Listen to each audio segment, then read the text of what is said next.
আসসালামু আলাইকুম, কেমন আছো সবাই? তো আজকে আমি আসলাম একটা পার্সোনাল এক্সপিরিয়েন্স শেয়ার করার জন্য। আমার এক এলাকার বড় ভাই মাঝে মাঝে আমার ফোন দেয়, খোঁজ খবর নেয়। এটা খুবই ভালোই লাগে এলাকার মানুষ ফোন দিলে। তো উনি একদিন আমাকে ফোন দিয়ে বলতেছে যে উনি পল্লী বিদ্যুৎ আসছে, ওনার কোন এক পরিচিত গার্মেন্টসে জব করে। তো উনি সেখানে আসছে, ওখানে ঘুরতে আসছে।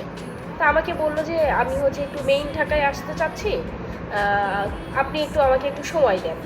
তা আমি বললাম যে ভাই আমি তো এখন ব্যস্ত আছি, আমি তো এখন পারবো না, আমি খুবই ব্যস্ত।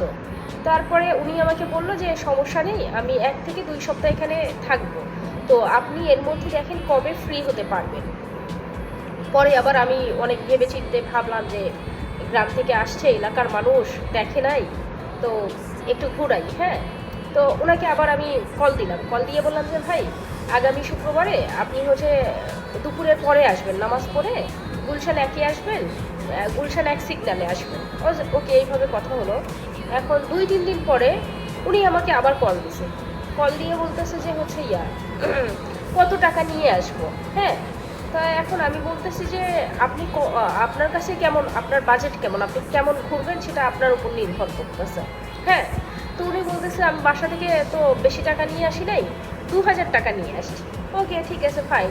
তো আমি এখন ভাবলাম উনি 2000 টাকা নিয়ে ঢাকায় আসছে, তা ওনাকে আমি আর এখানে কি বলবো। হ্যাঁ, তো ওনাকে আমি কিছু বললাম না, আমি বললাম যে ভাই আপনি বাস ভাড়া দিয়ে আসতে পারলেই এলাম, এখানে তো আমি আছি, বাকিটা দেখবো নি। তো আমি ভাবলাম যে এলাকা থেকে যেহেতু আসতেছে, একটু গুলশান হাতিরঝিল একটু ওনাকে দেখালাম, ঘুরালাম। আর যাওয়ার আগে আমরা দেখা যাচ্ছে একটা রেস্টুরেন্টে বসে ওনাকে ফ্রাইড রাইস বা চিকেন বা জুস কিছু একটা খাওয়াইলাম, তাই না? এটা আমার মাথায় প্ল্যান ছিল। তো যাই হোক, এখন যেদিন হচ্ছে উনি আসবে ওই দিন সকালে আবার আমাকে কল দিছে। হ্যাঁ, আমি ভার্সিটিতে পড়তেছি ক্লাস, সকালবেলা কল দিয়ে বলতেছে যে আচ্ছা আমি তো আসবো, আমি হচ্ছে একটু পরে বের হবো। আমি বলছি ভাই একটু পরে না, আপনি আর একটু পরে বের হন, আপনি যেন নামাজটা পড়তে পারেন। হ্যাঁ, তো যাই হোক, উনি আমাকে বলতেছে যে তোমার কি আর কোনো বান্ধবী নেই? আমি বলতেছি বান্ধবী, আমি বলছি আমার আসলে তেমন কোনো বান্ধবী নেই। বলতেছে যে তোমার বান্ধবীদেরকে নিয়ে আসলে খুব ভালো হতো, ওদেরকেও তুমি নিয়ে আসো। আমি বলছি যে ভাই আমার কোনো বান্ধবী নেই, আপনি আসতেছেন, আপনি এসে ঘুরে যান। হ্যাঁ, তো এভাবে রেখে দিছে। তো একটু পরে আবার কল দিয়ে বলতেছে যে তোমার মিথ্যা কথা বলতেছো, তুমি তুমি ঢাকায় থাকো আর তোমার বান্ধবী নেই, তোমার বান্ধবীরা আসলে একটু হাসি আড্ডা ঠাট্টা হতো, তোমার বান্ধবীদের নিয়ে আসো।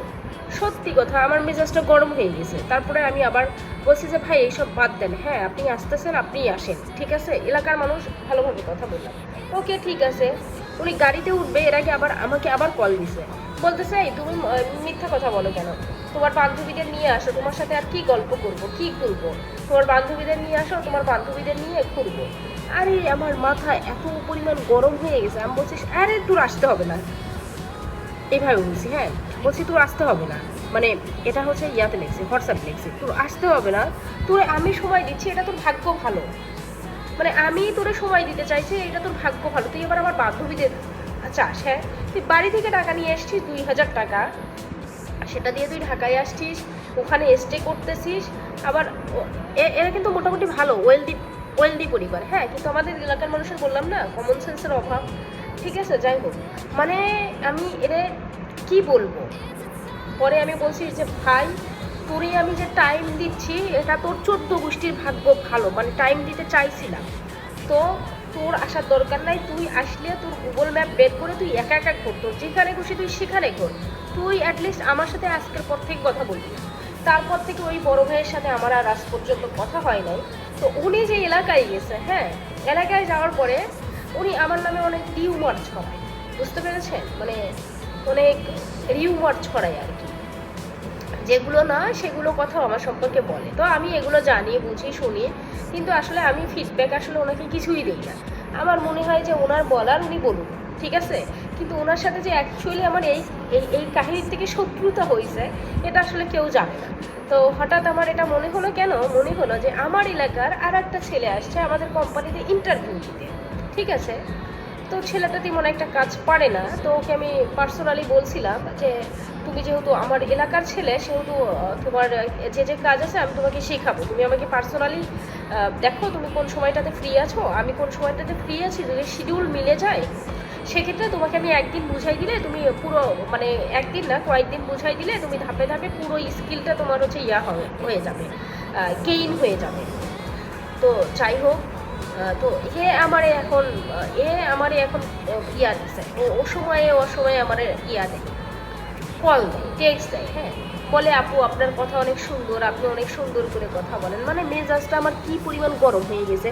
আরে তুই আমি কাজ শেখাতে চাইছি, বুঝিস নাই, তুই আমার সাথে সেইভাবে কথা বলবি যে আপু আপনি কখন ফ্রি আছেন, বা আমি এই সময়টাতে ফ্রি আছি, আপনি কি আমাকে সময় দিতে পারবেন, আমার আসলে কাজটা শেখা খুবই দরকার, আমার স্কিল হচ্ছে স্কিল গেইন করতে হবে, তাই না? ও তো এভাবে বলবে। কিন্তু না, ও বলে যে আপনার কথা অনেক সুন্দর, আমি ঢাকায় একা থাকি, আমার কেউ নাই, আমার খুব খারাপ লাগে।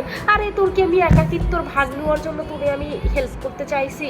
বলো তো তোমরা। হ্যাঁ, এই কারণে বললাম যে আমাদের এলাকার মানুষের কমন সেন্সের খুবই অভাব।